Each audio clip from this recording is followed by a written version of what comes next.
Welcome. Hi there, this is Bante van Rakkhita, also known as Brother Ben. So we're going to continue looking at the Diagnostic Statistical Manual's categorization of personality disorders. And today we're going to be having a look at borderline personality disorder, a cluster B personality disorder. So just a caveat again, just a disclaimer. I'm not claiming to be a licensed professional mental health counselor or therapist. I'm simply very interested in these subjects for a number of years. The work is going to be coming from Dr. Todd Grande, who is a licensed counselor and doctor of psychology. I have studied and obtained a diploma in counseling and psychotherapy while in Singapore under Dr. Jeffrey Poe at the Dot Connections Counseling Center. So let's move straight on in. So I'm going to be taking the text from Dr. Grande's excellent resource on this subject. I highly recommend having a look at his works. So let's move on then. What is borderline personality disorder? Now, borderline personality disorder is a personality disorder. We consider it to be most of the time chronic and long-lasting, and there are a set of symptoms we often see with this disorder. There's impulsivity, recklessness. There's a fear of abandonment, which is typical of this disorder. There's a lot of anger and a lot of other mood dysregulation and this love-hate cycle. There's also devaluation. Most of the time we see this with family, friends, or romantic interests. We also see a number of affective, emotional symptoms, meaning symptoms related to mood, like low self-esteem, like being bored, like feeling empty. Also, suicide risk is increased with borderline personality disorder. So moving back to the first set of symptoms, let's start with the impulsivity. So we see impulsive behaviors with borderline personality disorder, like spending excessively, like abusing substances, driving recklessly, engaging in unsafe sexual practices. And sometimes these behaviors can be in response to a perceived rejection, and sometimes they're not. Oftentimes, when there is a fear of abandonment or rejection, we do see, however, an exacerbation of symptoms of some type. The mood dysregulation, anger, or other symptoms, the fear of abandonment itself, is a key feature of borderline personality disorder. And the behavior that somebody with this disorder oftentimes exhibits leads to actual abandonment in many cases. So there's a fear of abandonment, and there's behavior that seems to contribute to it or to cause the actual abandonment. The anger part is very significant for borderline personality disorder, and the anger is expressed in a number of ways. It can be anger towards other people, verbal outbursts, even physical attacks. Oftentimes we think of it, however, it is internalized. There is low self-esteem. There is a poor self-image. There's self-harming behaviors. In terms of how it's externalized, we see it in the form of a very quick temper. In terms of a constant anger, someone that appears angry at the world, angry at a lot of people around them, or specific people around them. Most of the time, or all of the time, that's associated with borderline personality disorder. And the anger, when it is present, is often pervasive. It seems to be part of the personality disorder, and it doesn't appear to be rational. It's not based on evidence. It seems to come internally, come from that person's personality. Another key component, as I mentioned, is this love-hate cycle. And we think of this as a two-stage cycle that tends to repeat. And it's an idealization and then a devaluation. And now it can be with friends, it can be with family, and oftentimes we think of it as connected with romantic partners. It can be with anyone who's close to the person that has borderline personality disorder. And sometimes even with people that aren't close. So it starts with this idealization phase. And we'll use the example of a romantic partner.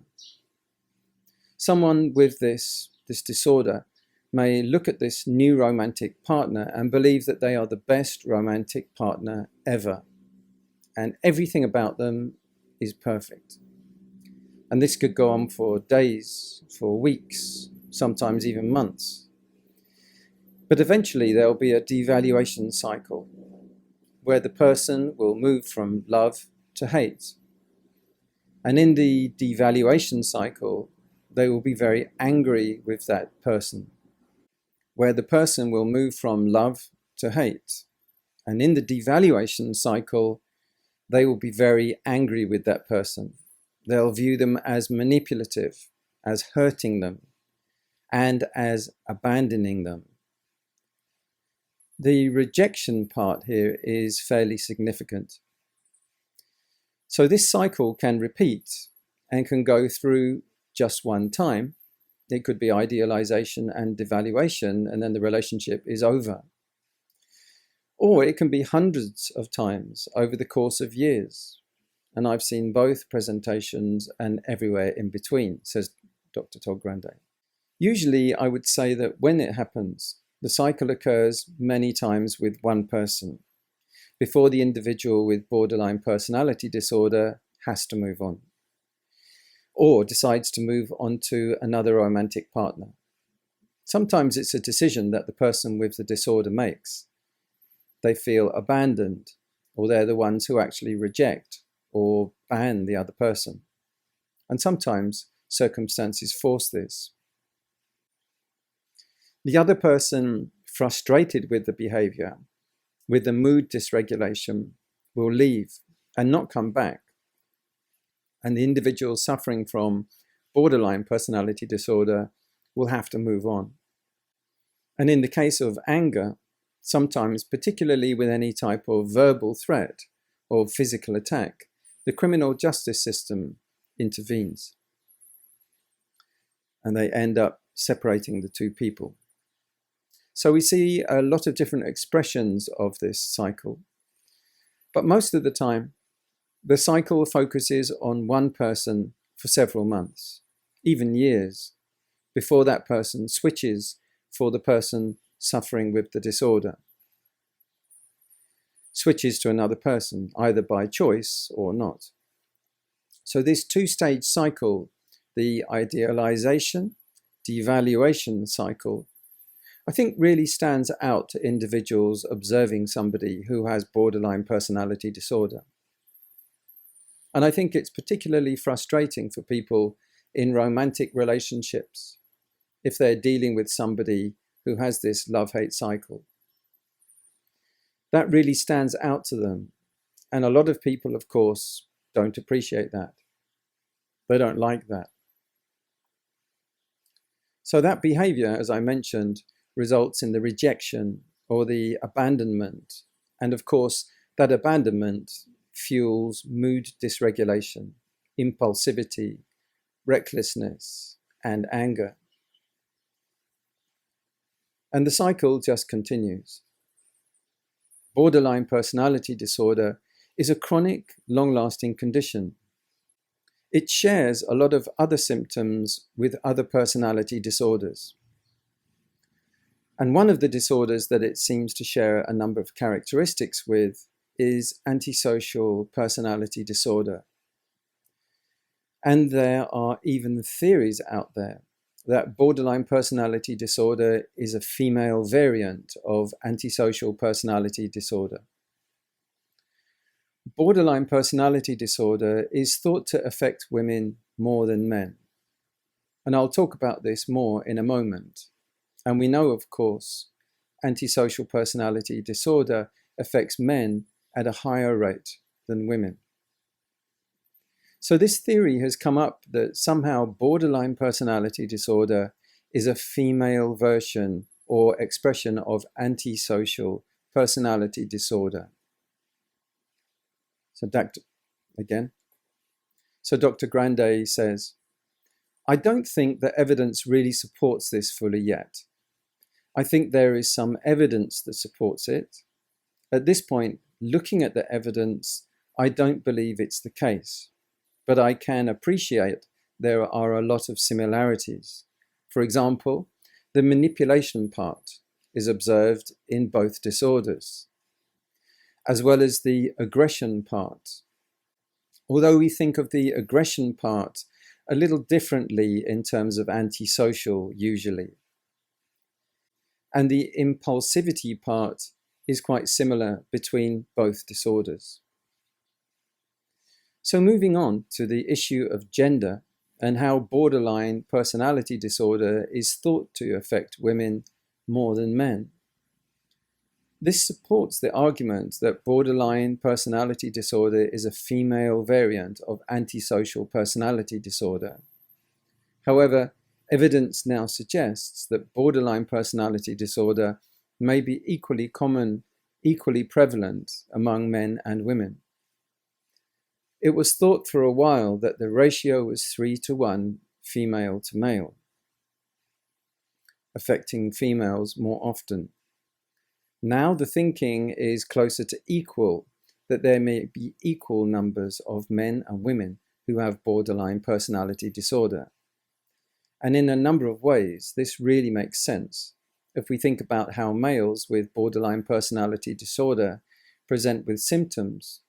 Aggression is going to be a more noticeable element for males with this disorder than with females. And if somebody comes into treatment with primarily aggressive symptoms, or even if those symptoms aren't primarily there, just there, it wouldn't be unusual for that person to be diagnosed with antisocial personality disorder or intermittent explosive disorder. Also, males with borderline personality disorder tend to seek treatment for substance use disorders at a higher rate than females.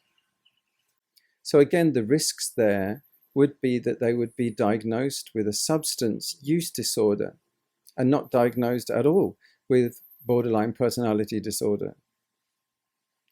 So this could simply be a matter of males with borderline personality disorder being underdiagnosed with the disorder.